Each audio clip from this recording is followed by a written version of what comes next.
Quando eu abro a porta do quarto, ela estava em calcinha e sutiã, com as pernas todas cortadas e os braços todos cortados e escorrendo sangue. E aí ela fala uma coisa que me doeu muito mais do que aquela imagem. Pai, eu surtei, me interna, eu surtei. Paulo, como o meu foco são as famílias, né? Principalmente eu quero comunicar com elas. A primeira coisa que eu quero te perguntar é: como você descobriu que a sua filha estava sofrendo violência digital? Para falar da história de minha filha Júlia, né? O que acontece? Nós estávamos passeando de barco e eu vi que ela estava usando camisa UV, aquela camisa para proteger do sol, e toda hora ela baixava a camisa um pouco assim abaixo da linha da cintura, ali como se fosse escondendo alguma coisa nas pernas, né? E quando eu cheguei em casa de noite, uma amiga que estava nesse passeio de barco com a gente me ligou: Paulo, dê uma olhadinha na Júlia, porque eu vi que ela estava sempre escondendo alguma coisa no corpo dela com a camisa. Acho que ela tá se mutilando. Aí eu disse: sério, você viu alguma coisa? Sim. Foi aquele choque, né? Porque eu sou de uma geração que o se mutilar não era algo comum. Geralmente o que acontecia era tragédias nas famílias quando a pessoa tentava cortar os pulsos. Então se mutilar, para mim, tinha uma conotação, uma simbologia de suicídio. Eu fui no quarto da minha filha e conversei com ela. O que é que tá acontecendo? Você pode me mostrar aqui e tal? Calmamente, sem muito desespero, porque estava eu por dentro, né, tentando esconder, me mostrou as marcas, mas duas virilhas dela. E já eram marcas assim, vermelhas, tinham marcas mais antigas, tinha marcas mais recentes, então a coisa já vinha acontecendo e eu não estava sabendo. Então aquilo ali, meu mundo desabou, né? Eu, por que isso, filha? E ela tinha que idade nessa época? Ela tinha uns 12 anos de idade, quando eu descobri. Certamente ela podia estar se cortando um pouco antes, né? Mas eu acho que tudo aconteceu quando ela tinha essa idade de 12 anos. E qual foi a sua primeira atitude, então? Depois de descobrir, de conversar com ela, ela te confirmar, mas não te dar muito detalhe, você foi conversar com a psicóloga dela. Na verdade, pelo fato dela ter perdido a mãe muito cedo, pelo fato de nós termos todos fomos afetados pela pandemia, porque ela começou a ficar cada vez mais em tela, né? Cada vez no celular, cada vez mais na televisão. Eu comecei a me preocupar muito com isso. E ela estava com aquele padrão clássico. E não se falava muito nisso naquela época, né? Mas eu fiquei preocupado, porque a menina ficava cada vez mais se isolando, né? Vamos passear? Ah, não. Ou quando saía, quero voltar para casa. Por quê? Eu tô cansada. Tô cansada era um sinal para chegar em casa, entrando no celular, ou entrou no computador, entrou na televisão, né? Isso que você chama de sintomas clássicos, assim, ela estava muito ali em cima do celular o tempo todo querendo ficar conectada. Muito absorvida, né? Praticamente se isolando, querendo viver só aquilo, né? Querendo ficar só o tempo todo no celular, no computador, na televisão, assistindo os vídeos de YouTube, e não queria fazer mais nada. E aquilo começou a me preocupar. Daí o histórico de ser um pai solo, que cria uma menina, né, sozinho, já me preocupava bastante, né? Que aquilo poderia afetar. Quando chegou na pandemia, ela escalou nessa coisa do digital. E eu sem saber dos malefícios que podia estar acontecendo, né? Achando que aquilo era mais uma forma dela ela se divertir naquele mundo que nós estávamos todos trancados de casa. E aí eu já tinha psicóloga já começando a se discutir isso, né? Olha, eu tô sentindo que ela não quer fazer mais nada, não quer ter amiga, se sente excluída e tal. Depois que acabou a pandemia, continuaram, né? O isolacionismo continuou. E aí, quando isso aconteceu, eu fui conversar com a psicóloga, mas a psicóloga não tem nenhuma resposta mágica. Começou a ficar claro que a questão do celular era algo, assim, negativo, mas eu ainda não associava a questão de redes sociais, não sabia que existia Discord, entendeu? Então eu pegava o celular dela, eu pedi logo a senha, mas eu pegava e pesquisava nos lugares errados, né? Eu ia lá no WhatsApp e escrevia mutilação, suicídio, ou então pornografia, mas tínhamos uma preocupação, não vou dizer boba, mas ingênua, né? Que o problema seria a pornografia. Então eu procurava no Instagram e não achava nada. Então eu não conseguia descobrir. E eu também tinha um sentimento, não é nem de culpa, é um sentimento assim de me achar invasivo, entendeu? Nós tínhamos a preocupação de estar invadindo a privacidade de uma pré-adolescente, entende? Então você achava que ela ficava muito no celular, mas não tinha ideia de que poderiam ter perigos ali. Para você era só um local onde ela se divertia, onde ela se conectava com as pessoas, mais ou menos como você também usa o seu celular. E quando que você começou a desconfiar ou entendeu que não era bem isso? Depois da descoberta da mutilação, ela meio que perdeu o pudor em esconder, né? E eu acho que começou a escalar. Então, aquilo que era na virilha começou a passar para o braço, para a perna, para o pulso, entendeu? Então, ela começou a se portar e aquilo começou a entrar numa roda viva, numa loucura, numa aflição, porque quando eu chegava, tipo, numa segunda-feira, tinha achado passado, feito o final de semana, assim, que eu achava que tinha sido maravilhoso, ou uma viagem, ou atividade com ela.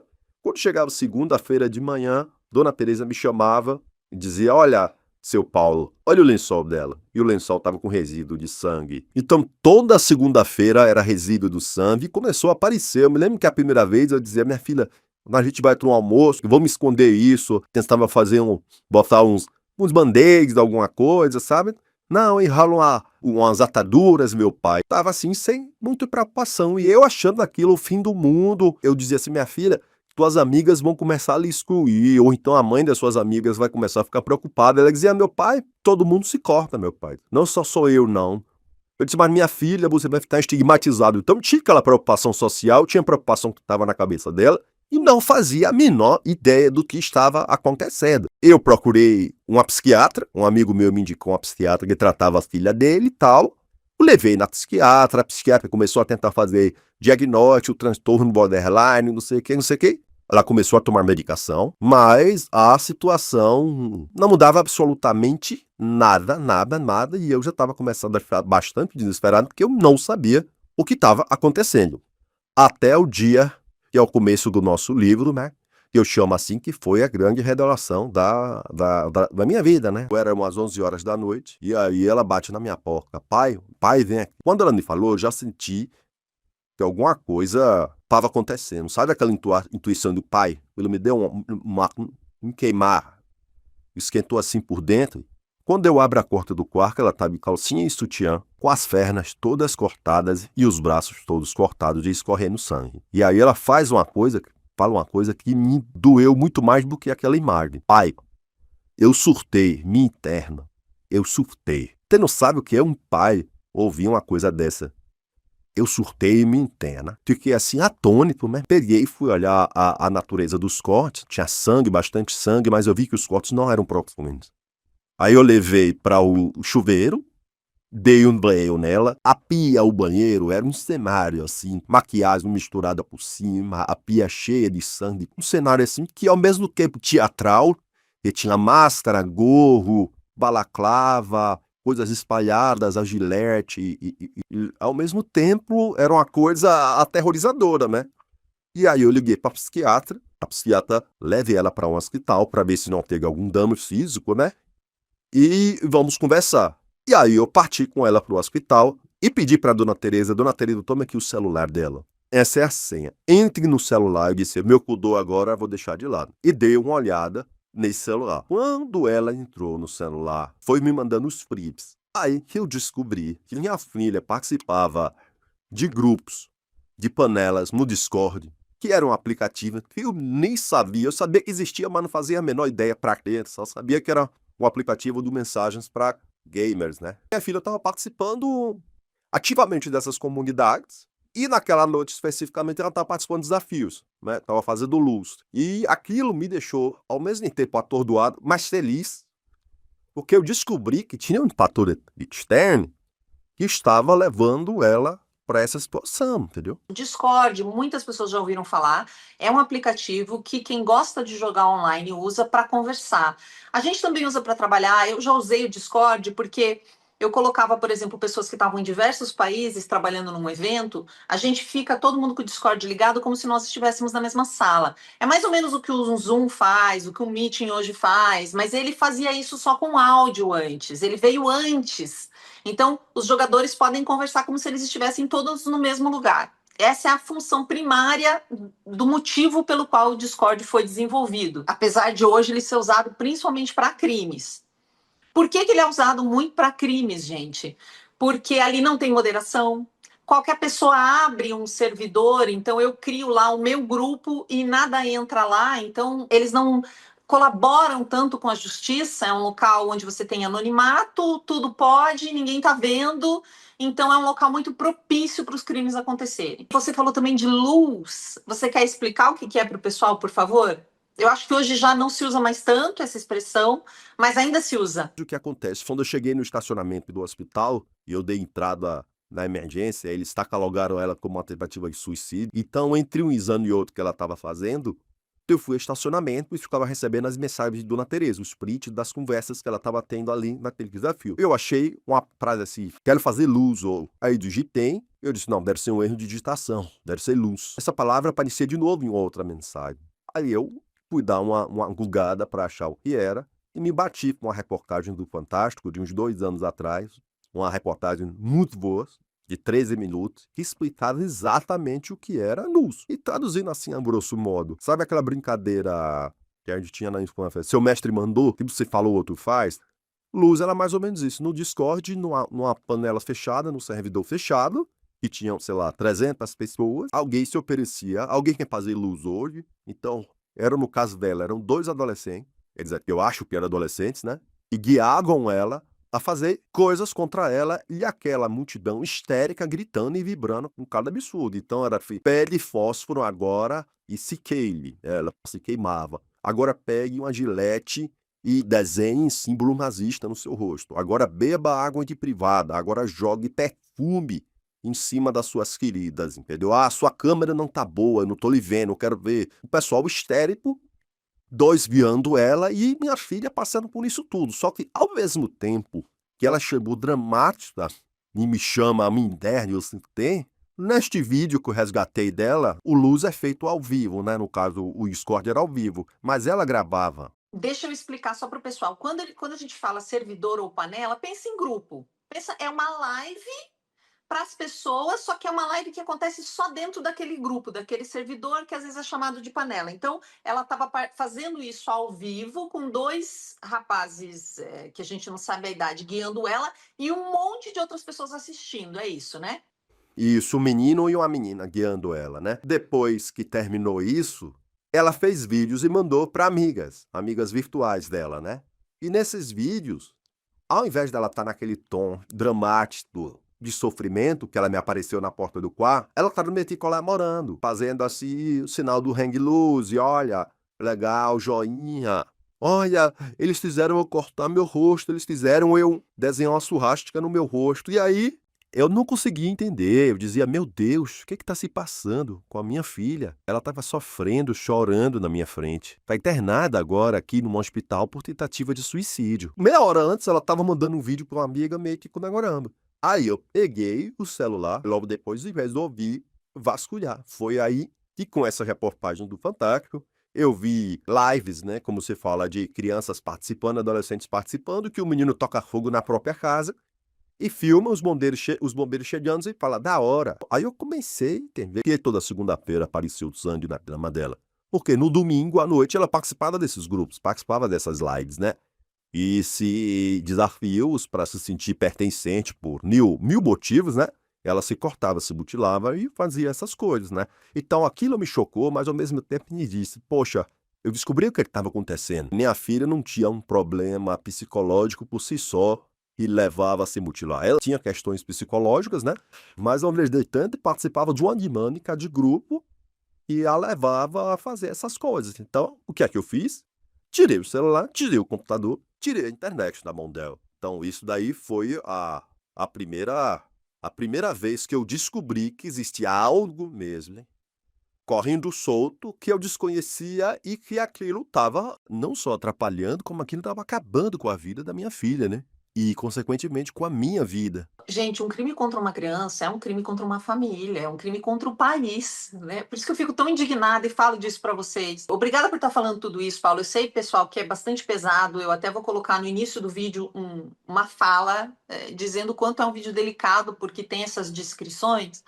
Mas, ao mesmo tempo, se a gente não ouve essa descrição, é difícil de acreditar, é difícil de entender. Até para quem estava vivendo, né? Vocês podem ver o Paulo falando. Para ele era difícil de acreditar no que estava acontecendo, né? Então, seu próximo passo, depois de entender o que era esse universo e do que ela estava participando, foi tirar o contato dela com o mundo digital. Funcionou, mas assim, não é uma linha reta, não é um botão que você aperta, né? Como toda adição, como todo vício, é um negócio complicado, né? A gente está vendo muito na internet ataque dos filhos, né? Quando você tira um computador, quando tira o celular, que quebra a tela, que xinga os pais, que ameaça, que quer matar, que quer isso. Ela passou da forma dela por isso. Primeiro, quando você tirou, era aquela crise de ódio contra mim profunda, né? Então, foi muito forte, né? Outra coisa é que às vezes a gente flexibiliza. Então, quando eu escrevi o livro, poxa, isso que foi. Eu escrevi o livro durante o processo. O que é que me motivou a eu escrever um livro que eu não apareço, é pseudônimo, que eu doei toda a renda para ajudar os outros, porque eu disse assim: se eu soubesse de tudo isso no começo, naquele dia que eu vi minha filha se mutilando, as marcas da mutilação, eu não teria passado por 90% disso, que eu saberia o que fazer, entendeu? Então eu escrevi esse livro para que outros pais não passem pelo que eu passei. Então era um manual mesmo. Então, com o manual, eu queria mostrar as etapas, por exemplo. Eu tirei o celular. Faz um belo dia, eu achei que estava tudo bem. E ela pediu, posso jogar com o seu celular? Eu jogo aqui na minha frente. Eu quero jogar Roblox, posso? Eu estava sentado na minha cama e ela estava sentada na minha frente, numa poltrona, uns 2 metros de mim, usando o meu celular para jogar Roblox. E ela estava ali jogando e daqui a pouco começa meu celular pitando. Quando eu olho, em frações de segundo, ela tinha gastado R$ 1.200 comprando ferramentas no Roblox. Entende? Ela sabia que eu sabia que que eu ia ver que ela estava gastando, né? Mas ela ficou fissurada naquela compulsão de comprar. Ela, mesmo sabendo que eu ia botar de castigo, mesmo sabendo que eu ia tomar o celular, ela não se controlou. Como no álcool, não existe meia dose para um alcoolista, entendeu? É a mesma coisa. Uma pessoa que está no grau de vício que ela está, ó, em redes sociais, em telas, não existe eu tirar um mês e depois flexibilizar. Isso eu aprendi, infelizmente, na prática, a duras penas. E aí foi que a situação de fato avançou e eu tirei o celular. Tirei o WhatsApp, porque o Discord eu tirei logo, né? E você chegou a descobrir de onde ela foi convidada para o Discord, se foi através do Roblox ou do TikTok, porque hoje a gente sabe que eles ficam muito aliciando, conquistando as pessoas ali no Roblox, né? As crianças estão lá jogando Roblox e de repente vem um convite, vamos ao Discord, não sei o quê, ou elas estão no TikTok e recebem links e convites para o Discord. Você chegou a descobrir como foi? Ela participava do Roblox e ali ela começou a ter contato com pessoas e essas pessoas começaram a chamar para determinados grupos de Discord. Então, o Roblox foi a porta de entrada. Isso ficou bastante claro, né, depois quando eu comecei a conversar com ela, e no livro eu explico isso, né? Então, a porta de entrada dela foi o Roblox. E a gente tinha mediação, mas que as pessoas faziam contato, se encontravam em outro lugar. Posteriormente, já no Discord, aí o mundo se acaba, né? Aí uma pessoa chega e fala, olha, tem um paneleiro no grupo tal, vamos entrar lá pra zoar ele? Aí ela vai, começa a se relacionar conversar com a pessoa que participava de panelas e tal, mas ali ela já entra em uma panela e as coisas já começam a ficar cada vez piores, né? Então o caminho foi mais ou menos esse, hoje eu tenho muito diagnosticado. Mas eu te digo, cada vez isso já tem, sei lá, 1 ano e meio, né, desse episódio do corte, né? Eu vou descobrindo mais coisas, né? Eu ia te perguntar isso. Quanto tempo faz que isso aconteceu e como que vocês estão agora? Ela, 12 anos, hoje ela tem 15 anos de idade, né? Então, com 12 anos eu comecei a descobrir a questão dos cortes, aquilo foi escalando, escalando, escalando, e os episódios de se cortar, ou mesmo que para se suicidar, porque um dia ela se enrolou o fio de computador no stream e se jogou no chão. E eu entro no quarto, né? Encontro aquela cena. Esse processo todo demorou uns 2 anos. Hoje ela tem 15 anos de idade e, felizmente, ela é outra pessoa. É essa mensagem que eu quero dizer para vocês. No meu caso, deu certo. Eu criei um Instagram do livro, o Paulo Zaza, né? Eu recebo todo dia de 5 a 10 mensagens de pais. Ou tirando dúvidas, né? Me pedindo, ou para agradecer, dizendo que não sabia o que estava acontecendo em casa, e agradecendo que, graças ao livro, conseguiu descobrir e estava lidando com aquela realidade. O que você deixou passar? Você acha que teria alguma. Você conseguiria ter feito uma intervenção antes? O sentimento de culpa de um pai que passa por uma situação dessa é gigante, gigante, gigante, gigante, gigante. Muito embora minha psicóloga diga que eu não tenho. Então me conta. O livro que você leu é o tempo todo, é um desabafo, um sentimento de culpa muito, muito honesto, muito sincero. Que eu não tenho vergonha disso, não. Se eu soubesse que ela está disposta a isso e tudo, celular tão cedo. Então eu tô super feliz com essa revolução que tá acontecendo de um ano para cá. E as pessoas estão começando a falar sobre isso. Estão tentando, né, em alguns países, passam leis e alguns tipos de proibição. Que conselho você dá para nós, familiares, pais, cuidadores, que convivemos com crianças, com adolescentes, todos querem estar no digital, mesmo os que não estão? O que a gente tem que observar? Primeiro conselho é o mais óbvio, felizmente está virando óbvio, que é não entregue um celular livre para uma criança tão jovem, não deixe jogar online e não entregue para redes sociais tão cedo. Mas o que eu acho assim, que eu desenvolvi depois de conversar com muitos pais e que eu vi que funciona, o cara me fala assim, poxa, quando é que eu descubro que é o que está acontecendo com meu filho ou a minha filha? Eu disse, ó, passe ele o computador dele, sente do lado dele, você vai ver uma ferramenta chamada Biscong. Aí eu mando a foto do Biscong. É essa aqui, tá vendo? Aplicativo eu.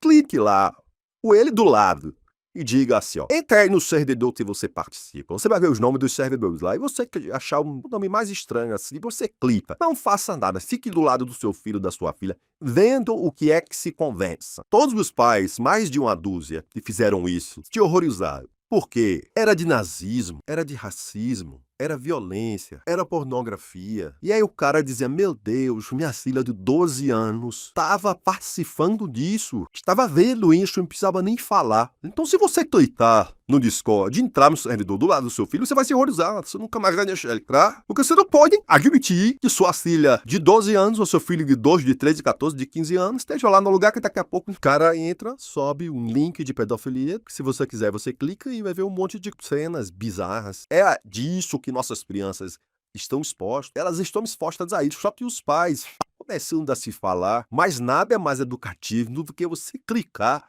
num servidor desse e observar a loucura, a coisa caótica de todo mundo gritando, todo mundo querendo que o outro se corte, querendo que o outro se machuque. O Felipe Neto, que escreveu o prefácio do pós-fácio do nosso livro, ele fala lá, o mundo está sofrendo uma epidemia de crimes digitais, de crimes online. É o que está acontecendo, de fato. Crianças e adolescentes, gente, são as principais vítimas. Eu sei que todos os adultos recebem tentativas de fraude, de golpe todo dia, mas as crianças e adolescentes são sempre as vítimas principais desse tipo de coisa. Eles são ingênuos porque eles têm que ser, eles são crianças, né? Quem tem que proteger eles somos nós.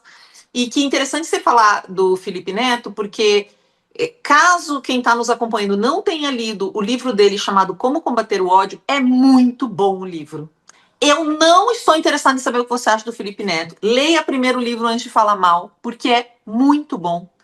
Ele faz assim um estudo profundo dos movimentos políticos e sociais e de como a internet contribui para o avanço realmente do ódio e da violência. Então, protegê-los desses ambientes vai ser sempre algo importante a se fazer, né? Eu acredito, Paulo, que as redes mentiram muito para nós, né? Até hoje, elas nunca falam que ali tem problema, que se você entrar aqui, seu filho pode sair morto daqui, aqui tem desafios que prejudicam a vida, isso aqui vicia, eles nunca vão nos falar, né? Então a gente precisa exigir, enquanto sociedade, pressionar o governo, para que isso seja informado, porque eu também não ponho culpa nos pais, porque como é que eles vão saber?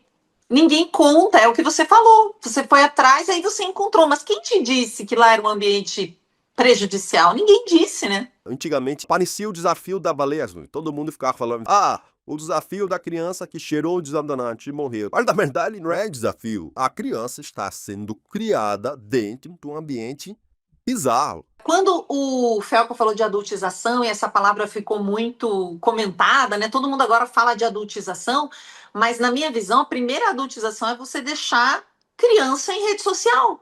Que se a rede social é para maior de 16, como o Instagram, para maior de 14, como o TikTok, do momento que você permite a entrada lá de menores dessa idade, você está adultizando eles, porque o conteúdo que está lá é para adultos. Então, se você permite que eles estejam lá, é como deixar eles frequentarem uma boate à noite. Você está adultizando intencionalmente. Às vezes sem saber, mas existe permitir é adultizar. Você não precisa colocar uma roupa ou fazê-lo dançar uma dança sensual. Você já está adultizando por permitir que ele frequente um local que não é para a idade dele. Perfeito, mas isso é uma coisa muito recente, de um ano para cá. Porque antes Ninguém achava isso e ninguém falava disso, né? Entendeu? Sim, Isso sim, é um avanço, isso é um a avanço. gente Ter que uma é pessoa como ativista era chamado você, de isso, terrorista. Ter uma pessoa como você, ter uma pessoa como o Felca falando sobre isso é de um ganho, assim. Eu vejo esse livro a modificação, felizmente, da sociedade através de pessoas como vocês, entendeu? Eu me lembro que há um ano atrás, quando saiu a série Adolescência, começou todo mundo a falar. Logo, quando saiu a série Adolescência, meu livro ficou pronto, o texto ficou pronto. E eu mandei para o editor e falei: assista essa série Adolescência para você entender. E o cara assistiu a série e leu o livro e num dia me ligou: eu quero publicar esse livro. Eu escrevi o livro em 3 meses, em 32 dias o editor preparou o livro, lançou, e aí você gravou aquele seu vídeo, aí o Fantástico fez uma matéria de 9 minutos, assim, que eu fui para a redação do Fantástico. Foi interessante que muitos pais, né, quando eu fui dar a entrevista à própria Poliana Brita, né, apresentadora do Fantástico, ali no escuro e tal, o editor do Fantástico desceu também. Porque ela e ele tinham filhos, e os câmeras tinham filhos, e as produtoras tinham filhos. E você viu que todo mundo tá indo numa entrevista veio tirar dúvida comigo. Mas me diz assim, isso, como é que eu faço? E como foi que você descobriu aquilo? Porque todo mundo tem filho, e aquilo que você estava jogando à luz numa história que as pessoas não sabiam. Por exemplo, quando aconteceu aquela reportagem da menina de Brasília que morre ao inalar aerosol, desodorante, se eu não me engano, eu fui mostrar para minha filha começou a rir, eu disse, não tô entendendo o que foi. Não, meu pai, isso é um desafio antigo que eu já fiz, e vários colegas meus já fizeram. Ou seja, começou uma condição de saúde igual daquela menina, ela teria morrido. As crianças não fizeram esses desafios que ela tinha. Não fazia a menor ideia. Minha ignorância poderia ter custado a vida da minha filha. A ignorância dos pais podem custar a vida das filhas. A ignorância dos pais e a ambição dos donos dessas plataformas. Que nós estamos hoje na mão de 4 grandes empresários que dizem como os relacionamentos vão ser, que dizem o grau de violência que todo mundo vai ter acesso, e isso não pode ser assim, né? Eu sou uma grande crítica ao jeito que as coisas estão. Eu sei que você também, todo mundo vira um crítico quando entende, né, o que eles permitem acontecer, porque isso não é permitido em lugar nenhum, mas ali dentro acontece. Então, muito obrigada por você ter escrito esse livro, por ele estar chegando cada vez mais longe, por alguns que você me doou. Então, quando eu vou para as escolas, eu deixo nas bibliotecas o livro para que vocês também tenham acesso. Quem tiver a possibilidade, compre o livro, mas não só compre, leia. Leia, porque vai mudar a sua percepção sobre várias coisas. E acho que uma grande diferença desse livro para outras obras que a gente tem é que foi escrito por um pai. Todo mundo que me segue, assim, 95% das pessoas que me seguem são mulheres. As pessoas que falam disso nas redes e tentam alertar as famílias, no geral, são mulheres. E a presença de um homem como você, que ganha uma voz grande, né, que decide se mobilizar, é muito importante, porque traz essa discussão para esse universo dos homens, né, do universo do cuidado.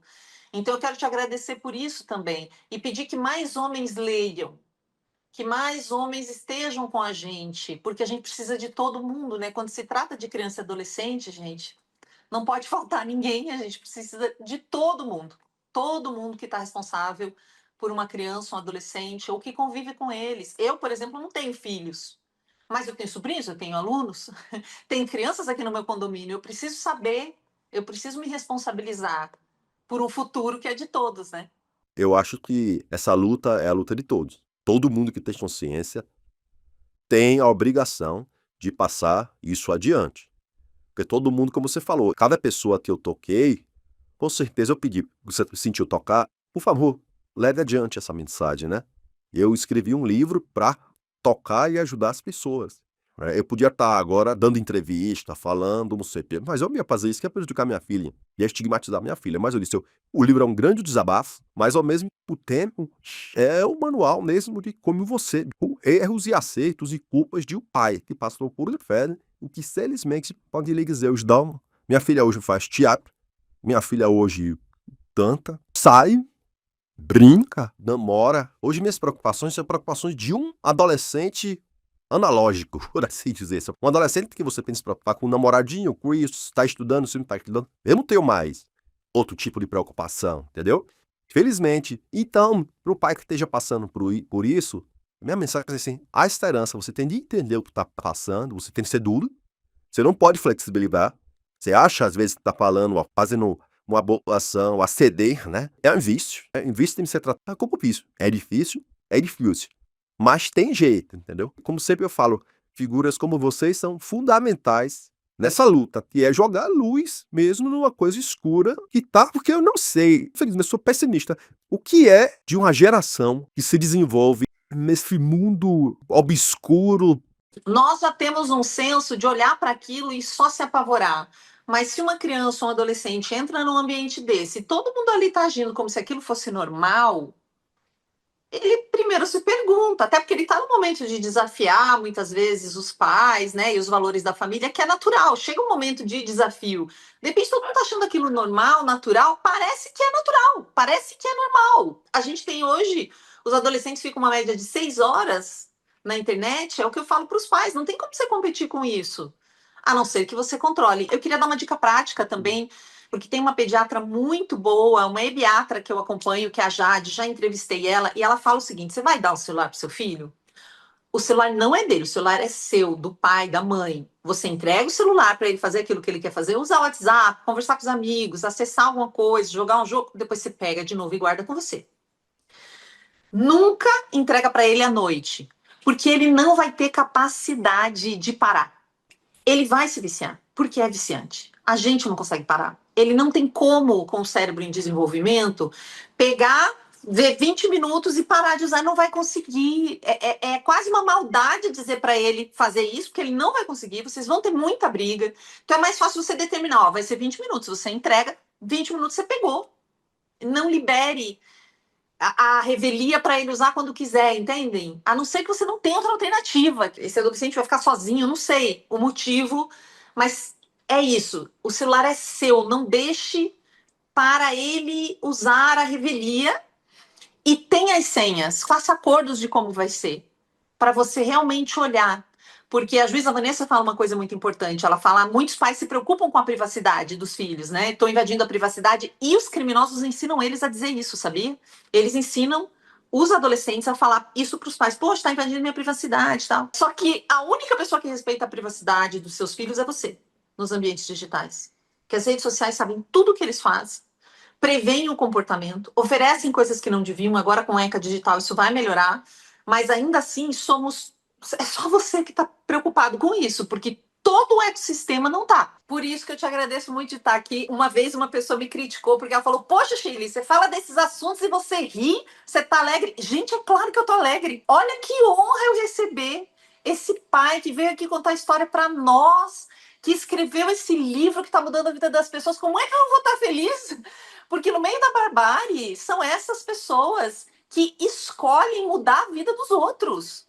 Isso me deixa feliz, me deixa emocionada, me deixa empolgada. Então eu não vou chegar aqui e fazer uma live, gente, chorando para vocês. Senão nem eu aguento fazer.